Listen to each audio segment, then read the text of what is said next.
আওয়ামী লীগ সরকারের পতনই হয়েছে চাঁদাবাজি, দখলদারিত্ব, মানুষের উপর অন্যায় অবিচারের জন্য। তাই অন্য সকল রাজনৈতিক দলগুলোকে হুঁশিয়ারি দিলেন উপদেষ্টা আসিফ মাহবুব। দোস্ত, অন্যদিকে ছাত্র জনতার উপর হামলা ও গুলির অভিযোগে মাশরাফি ও তার বাবার নামে মামলা করা হয়েছে। সালাম, নমস্কার দোস্ত। উপদেষ্টা আসিফ মাহবুব বলেন, আওয়ামী লীগের পথে হাঁটলে একই পরিণতি হবে অন্য রাজনৈতিক দলগুলোর। সেই একই পথে হাঁটেন, আপনাদের পরিণতিও আওয়ামী লীগ ফ্যাসিস্ট সরকারের মতো একই রকম হোক।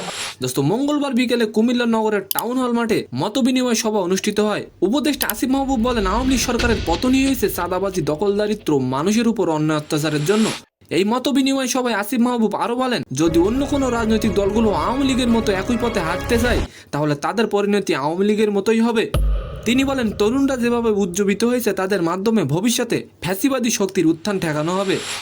দোস্ত, অন্যদিকে নড়াইলে ছাত্র আন্দোলনের মিছিলে গুলি, বোমা বিস্ফোরণ ও মারধর করার অভিযোগে মাশরাফি ও তার বাবা গোলাম মোর্তজার নামে মামলা করেছে সদর উপজেলার বিএনপির সদস্য সচিব মুজাহিদুর রহমান। মামলার 1 নম্বর আসামি মাশরাফি এবং 2 নম্বর আসামি করা হয়েছে মাশরাফির বাবাকে।